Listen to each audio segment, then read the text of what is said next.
Salve, salve família, Gabriel Miranda aqui. No vídeo de hoje, finalmente eu vou mostrar para vocês todos os serviços que nós fisioterapeutas podemos prestar de acordo com o Conselho Federal de Fisioterapia e Terapia Ocupacional. Para fazer isso, eu vou mostrar para vocês a nossa tabela referencial de procedimentos fisioterapêuticos que foi recém-atualizada agora para o ano de 2021. Então lá você vai encontrar os valores que nós devemos cobrar por cada um desses serviços, além, é claro, da descrição de todos os serviços que nós podemos prestar. Gente, tem muita coisa, então eu acho que esse vídeo vai ficar super legal. Já peço então para vocês deixarem um like, se inscreverem aqui no canal para fortalecer e fazer com que esse conteúdo ele alcance mais fisioterapeutas como eu e vocês, beleza? Agora, bora direto pro conteúdo e para fazer isso eu vou mostrar aqui a tela do meu computador, eu vou dividir a minha tela e vocês vão ver aqui a tabela junto comigo e vamos lendo juntos todos os serviços que nós podemos prestar, tá bom? Essa tabela, ela tá lá no site do nosso Conselho Federal, vou deixar ela linkada aqui embaixo, caso vocês tenham interesse em dar uma olhadinha nela com calma depois, combinado? Vamos lá então, sem mais delongas, sem enrolação, a primeira coisa que vocês precisam entender aqui na nossa tabela é o que é CV, que é o coeficiente de valoração. Tá?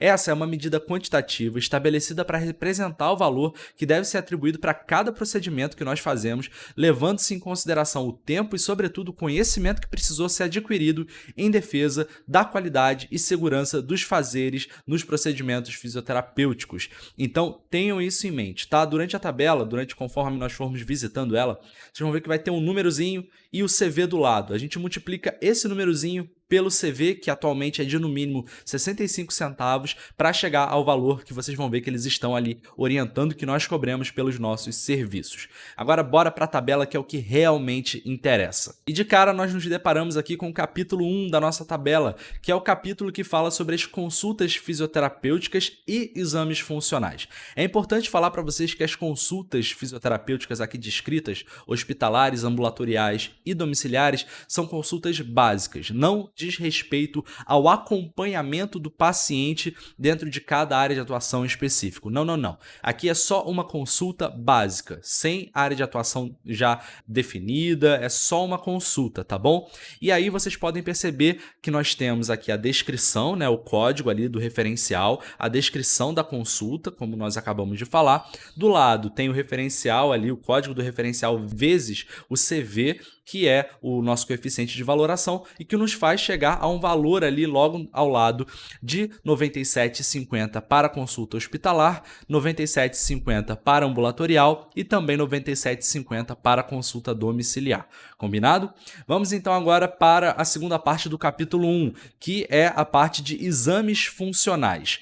Nessa etapa aqui, nessa parte desse capítulo, é muito interessante, porque vocês vão perceber que nós fisioterapeutas podemos fazer muito mais do que atender pacientes do ponto de vista de tratamento. Vocês podem ver que nós podemos ser profissionais que vamos nos especializar, inclusive, para fazer exames e testes funcionais com os nossos pacientes e que nós podemos muito bem ganhar bastante dinheiro, monetizar o nosso trabalho em cima desses testes e desses exames funcionais. Então, aqui dentro desse capítulo, dentro dessa parte, que nós podemos observar que nós temos avaliação eletroterapêutica, dinamometria, avaliação da função muscular com equipamento mecânico, dinamometria computadorizada, eletromiografia de superfície, ergospirometria, ventilometria, medidas de pressão inspiratória ou expiratória, pico de fluxo de tosse, exames funcionais isoinerciais do movimento, entre vários outros que nós já vamos revisitar. Mas eu sempre convido, conforme nós formos conversando, a vocês darem uma olhadinha aqui no valor descrito para o ano de 2021 e de que vocês podem perceber que alguns desses exames funcionais, eles são bem valorizados. É claro que para que você preste eles, você também precisa ter um alto investimento nos equipamentos que são utilizados nesses serviços, mas fica aí a dica caso você tenha interesse em se tornar um profissional que presta esse tipo de serviço, que faz esses exames funcionais. Além disso, nós temos também ainda nos exames funcionais análise cinemática da marcha, baropodometria, estabilometria, tá bom? Entre diversos outros exames funcionais que nós podemos prestar para os nossos pacientes. Para que esse vídeo ele não fique gigantesco, apenas comigo lendo aqui cada um desses exames funcionais, lembre-se que aqui na descrição você encontra o link para essa tabela para vocês verem com calma cada um dos serviços e qual deles vai te interessar mais, combinado? Lembrando que sempre aqui ao cantinho você vê os valores que são indicados que nós cobremos por cada um desses serviços. Agora bora seguir adiante. Do capítulo 2 ao capítulo 13 são os capítulos nos quais nós vamos ver os atendimentos fisioterapêuticos de cada área de atuação em nível ambulatorial, em nível hospitalar. Então aqui nós já estamos falando das áreas de atuação da fisioterapia específicas, tá bom? Como, por exemplo, o capítulo 2 fala aqui do atendimento fisioterapêutico nas disfunções do sistema nervoso central e ou periférico. O capítulo 3, nas disfunções do sistema locomotor e musculoesquelético, que as pessoas chamam de ortopedia. Capítulo 4, do sistema respiratório. Capítulo 5, do sistema cardiovascular. Capítulo 6, do sistema tegumentar, ou seja, das queimaduras. Capítulo 7, sistema linfático vascular.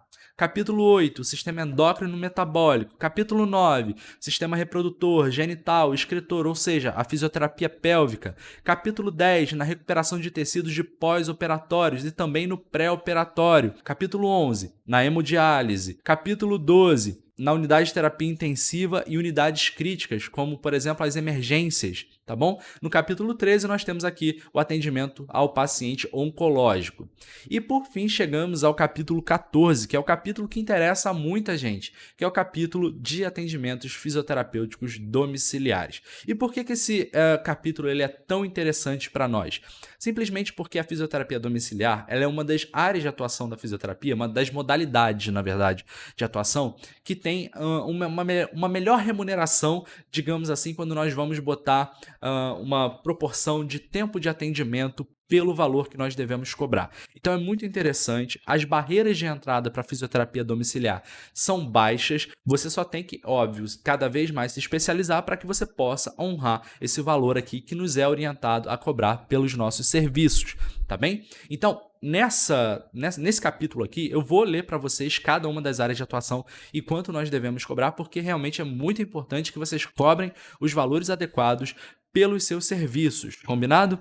Então, começando aqui pelo primeiro tópico, que são os atendimentos fisioterapêuticos domiciliares nas disfunções do sistema nervoso central ou periférico, ou seja, fisioterapia neurofuncional. E o valor mínimo que nós devemos cobrar por atendimento é de R$ 163,80. Então, vocês podem perceber que é um valor relativamente até muito bacana. Se você, digamos, atende 2 pacientes por dia, em uma semana você vai ter 10 atendimentos. Se você multiplicar 10 atendimentos por 160, estou até arredondando para baixo, isso vai dar R$ 1.600. Se você for multiplicar isso por 4 semanas, isso dá R$ 6.400. É óbvio, tem muita coisa por trás desse véu. Você tem que ser capaz de manter os pacientes, manter a regularidade dos atendimentos. Lembrando que no atendimento domiciliar nós também temos custos muito altos quando nós falamos a respeito de declarar o imposto referente aos nossos serviços, aos gastos de deslocamento, de alimentação.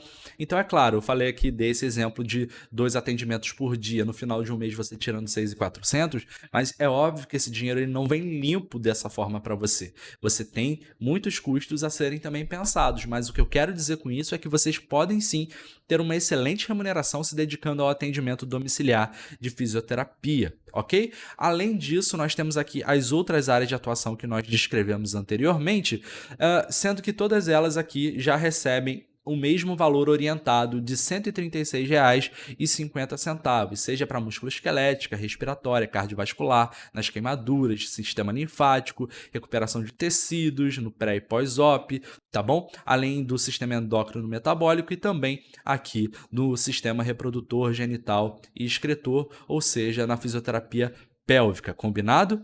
Aí vamos agora pular para o capítulo 15, que é o capítulo que diz respeito aos atendimentos fisioterapêuticos por meio de procedimentos, métodos ou técnicas manuais e ou específicos. E aqui vocês vão encontrar alguns serviços muito comuns, muito praticados por nós fisioterapeutas, como por exemplo a acupuntura. Você aqui tem um valor por sessão de R$ 130 orientados. Fisioterapia aquática, ou seja, hidroterapia, tanto em grupo quanto individual. Aqui o grupo, no caso, R$ 52 por sessão, né? Em cada aluno, no caso. E em grupo, R$ 97,50. Pilates, mesmo esquema, grupo, individual. osteopatia, quiropraxia, reabilitação vestibular, atendimento fisioterapêutico nas alterações oculomotoras, reeducação postural global, o nosso conhecido RPG, agulhamento seco, também muito chamado por aí de dry needling, onde o valor a ser cobrado é por músculo agulhado, tá bom? Ecoterapia, que é a fisioterapia com auxílio de equinos, é isso aí, é muito bacana essa área de atuação, tem uma grande colega de classe que atua nessa área de atuação da fisioterapia. Cinesioterapia intensiva com vestes terapêuticas também é mais um desses serviços específicos, tá bom? Então olha quanta coisa vocês estão vendo comigo até agora que nós podemos fazer como serviço. Muito bacana, né? Capítulo 16, pessoal, atendimento fisioterapêutico para preparação do coto e treinamento protético. Muito bacana também você atuar na preparação do coto e no treinamento de pacientes que têm próteses, tá? Capítulo 17, vamos aqui para os atendimentos fisioterapêuticos por meio de procedimentos termoelétricos e de fototerapia e tecnologias assistivas. Aqui nesse capítulo vocês vão encontrar coisas simples, como por exemplo o valor aqui referente à crioterapia e o ultrassom, que são valores bem baixinhos, como vocês podem ver. Mas nesse mesmo capítulo, vocês encontram outras tecnologias assistivas da fisioterapia que você pode lançar mão e que são muito bacanas, como por exemplo a neuromodulação por estimulação periférica, o TMS, né, que é a estimulação elétrica magnética transcraniana, e também vocês vão encontrar aqui, por exemplo, treinamento com realidade virtual. Então, muito bacana esses serviços que nós podemos prestar também. Vale a pena vocês darem uma olhadinha em cada um deles para ver se tem algum que te interessa. Combinado? Vamos para o penúltimo capítulo, que é o capítulo 18, que diz respeito à consultoria e assessoria geral em fisioterapia do trabalho. Então vocês vão perceber que nós aqui podemos realizar exames admissionais e demissionais cinesiológicos funcionais. Podemos realizar também exames cinesiológicos funcionais de maneira periódica. Podemos dar consultorias e assessorias, tá bom? Então, muito bacana esse aqui também para quem está querendo trabalhar com fisioterapia do trabalho.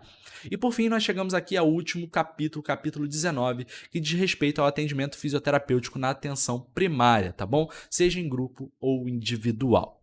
Legal, pessoal? Então, dessa forma, nós concluímos aqui a nossa tabela referencial nacional de procedimentos fisioterapêuticos. Bom, eu espero que esse conteúdo de hoje ele tenha ajudado vocês a entender um pouquinho mais do que nós podemos fazer enquanto fisioterapeutas. Essa tabela ela tem muitos serviços descritos, eu tenho certeza absoluta que você vai encontrar um que converse com a sua maneira preferida de atuar na profissão. Bom, se esse conteúdo ele ajudou, não esquece de compartilhar ele com outros colegas da profissão. Esse conteúdo ele pode ajudar muita gente. Lembrando que a tabela vai estar linkada aqui na descrição, caso vocês queiram verificar. Mais uma vez, peço para que você se inscreva aqui no canal, caso não sejam inscritos, e deixem um like, tá bom? Isso ajuda muito. Agradeço de coração por vocês terem assistido até aqui. Eu sou o Gabriel Miranda, vou ficando por aqui também. Um forte abraço e tchau!